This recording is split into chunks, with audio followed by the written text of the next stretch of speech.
Welcome, foolish mortals. Back in 2003, I was watching a TV special about Walt Disney World when my attention was brought to a ride that I haven't rode before, which was the Haunted Mansion. What piqued my interest were a combination of the aesthetics, along with learning about the technical aspects that they used to bring the ride to life. I highly recommend giving it a watch, and it is on YouTube, fortunately.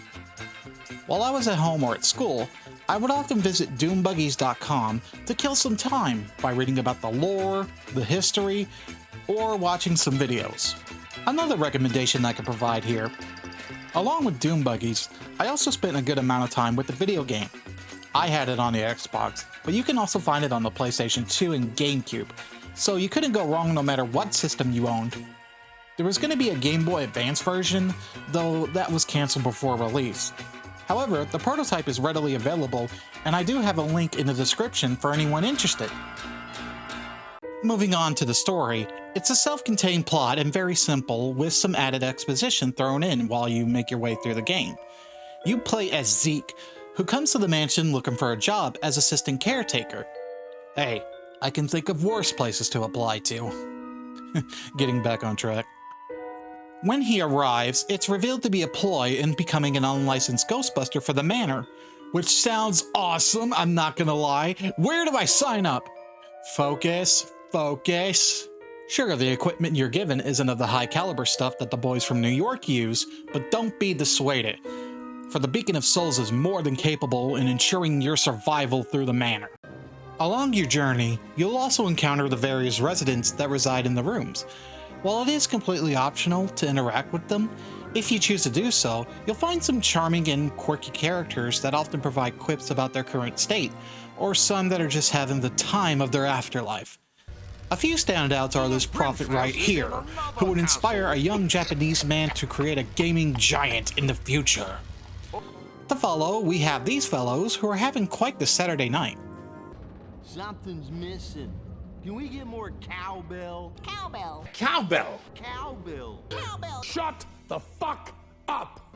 I just wanted to quickly mention that Christopher Walken was in the Country Bears film a year before, and this line always makes me laugh.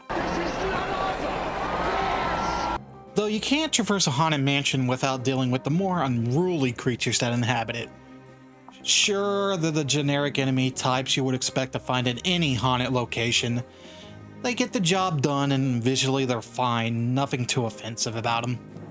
A neat thing that I like is when you first encounter them, a small introductory cutscene plays.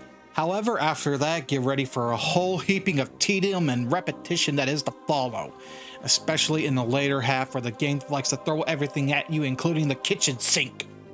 The main hallways start off tolerable enough, with you having to deal with mostly spiders, armored suits, and the occasional banshee that pops up from time to time.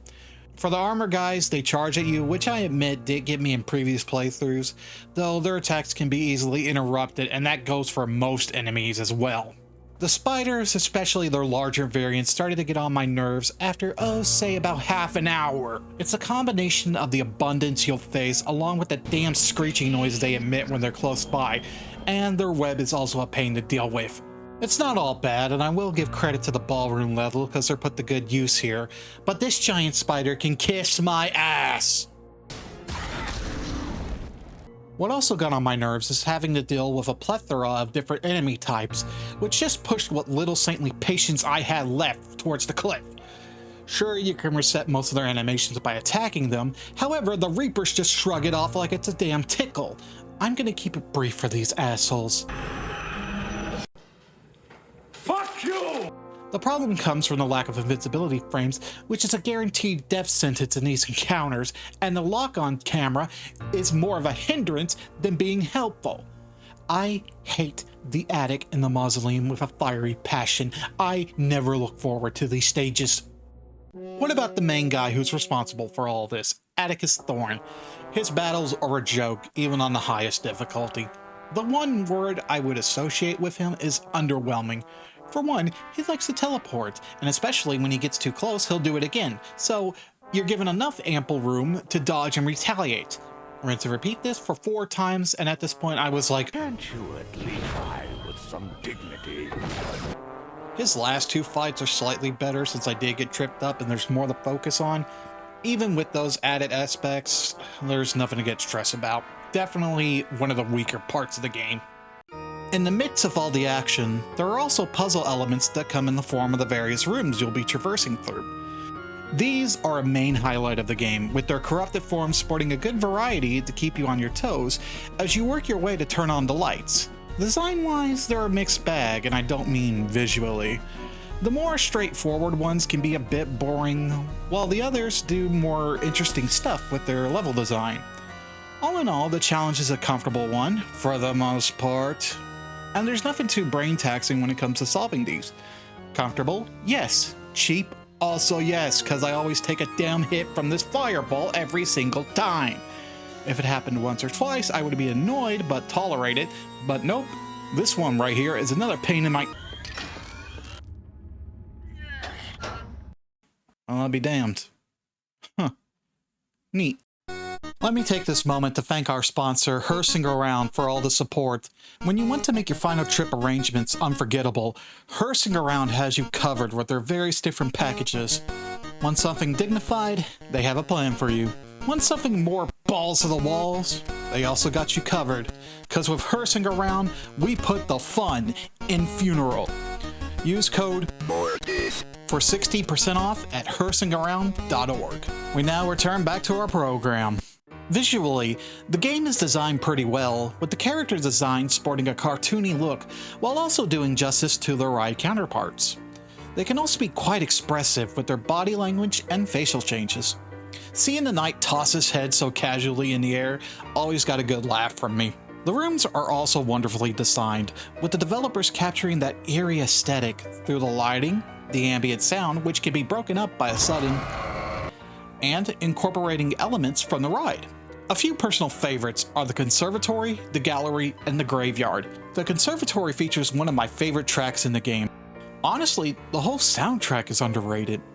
One detail that I love is that when you activate an instrument, it adds more onto the composition. The gallery is also amazing, featuring paintings from the ride itself. It's simple in its design, though there's something so satisfying in changing them to their normal state. And you also get to admire some fine art too. Now that is a work of art. so powerful and masculine. The graveyard may look uneventful at first, but there's one aspect that always makes me smile from ear to ear, and that's the singing bust, who sing a lively and catchy tune for you. And yes, it did get stuck in my head, I'm not gonna lie.